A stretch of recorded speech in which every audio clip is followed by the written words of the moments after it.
I'm back. Today is August 2nd, 2023, so just another running update. Um, Pretty interesting. So last week I had an MRI on my ankle, and then Wednesday I saw the orthopedic doctor. And it kind of, his conclusions kind of confirmed my suspicions, and he thinks that the surgeon who operated on my ankle last year, so it's not the same doctor as I saw on Wednesday, he thinks that the surgeon dinged a nerve. So that feels right to me because I was under local anesthetic for the procedure, and three-quarters of the way through, I felt a jolt of pain, like wash over my body. It was like it just reverberated through my body three-quarters of the way through the procedure. And I kind of made a noise, and the doctor was like, "Pain?" I'm like, "Pain," and he's like, "We're almost done." And then after that, the back of my ankle felt better, but not the side, and it's been kind of achy ever since. But what's interesting is that, like, when I got sick with food poisoning a couple weeks ago, you know, I couldn't keep any food in, and I was in bed most of the time. And I think that time, it was like a week of mostly in bed, and then another week of still not being quite right, but better.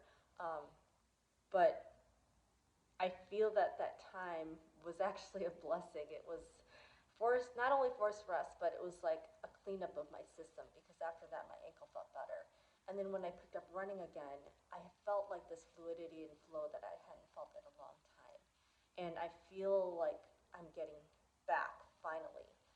My ankle still is sore on the side, but when I run, it's not like my foot is just like a placeholder like it was. I'm actually using my foot to push off, which I wasn't really doing for a long time because of the pain in my Achilles and even the pain on the side. So that ding of my nerve set me back like probably a year or so. I don't know, but like it's disappointing, but I do feel that at least it's on its way finally. So Saturday, I ran 20 miles. Yeah. Kind of came out of nowhere. I didn't expect it I didn't expect myself to go that far, but I did. And it was really motivated by pure unmitigated fear because I have very little time until my marathon where I want to qualify for Boston and Chicago.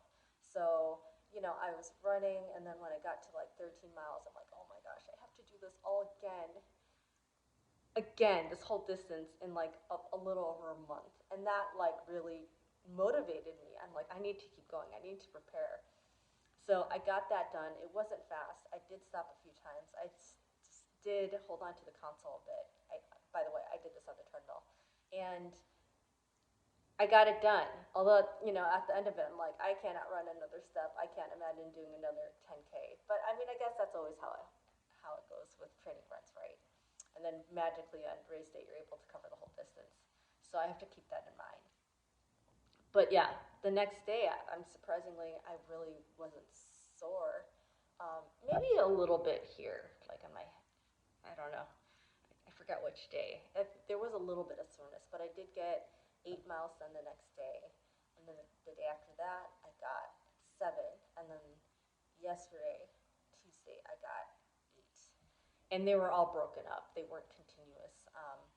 They were split up, like some at home, some at the gym. So they weren't continuous, but I am reaching mileage that I would normally reach close to the peak of my training cycle, which is so strange considering I was so sick, and before that I wasn't running much at all. So it's a strange turn of events, um, totally unexpected, but I'm happy with it. Most of all because my ankle, it's finally feeling somewhat functional. Um, so I'm really encouraged by that. Um, Hopefully, I can keep going. I felt a little something in the last few days on my kneecap, like around here, and I'm a little bit worried about that. When I use a massage gun on it like kind of fires like something there that's not on this side. So I have to be really, really careful about that. And yeah, just not, I mean, I'm already kind of going from 0 to 60, but um, I don't feel that I'm inducing any injury. And I am trying to be as present as possible.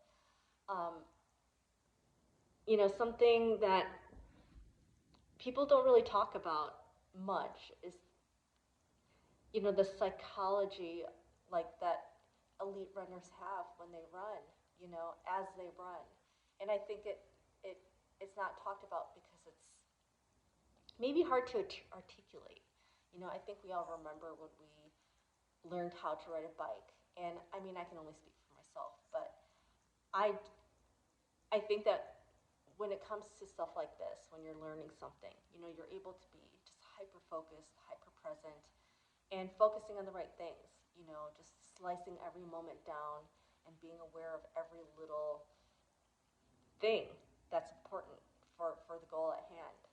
So, now it's like I'm trying not to view my foot as just my foot. I look at it as a whole like complex system of tendons and ligaments and bone and muscle and all that stuff that needs to um, be properly used for running, landing at the right spot, relaxing where I need to relax, and um, just doing all the things. And I remember Ryan Hall saying years ago that he was like a professional energy manager or something like that. And that is just so brilliant. And I think that kind of says it all. It's just knowing how to allocate your energies, you know, um, at whatever you're doing. And so that's what I want to really focus on is being mindful of where my energies go and adapting really quickly. I think that's another key thing for high level performers is that they're able to adapt. Um, and that certainly has been a weakness for me. That has been a weakness for me. So that's those are things that I really want to focus and work on, and hopefully it'll end in a good result in a month for my next marathon and in 2 months for Chicago. I cannot believe how close these races are, but I feel like there's time to make something good happen. So I'm really, really hopeful, and hopefully, yeah, I can pull it off. So that's it for now. I hope you're well. Until next time, take care and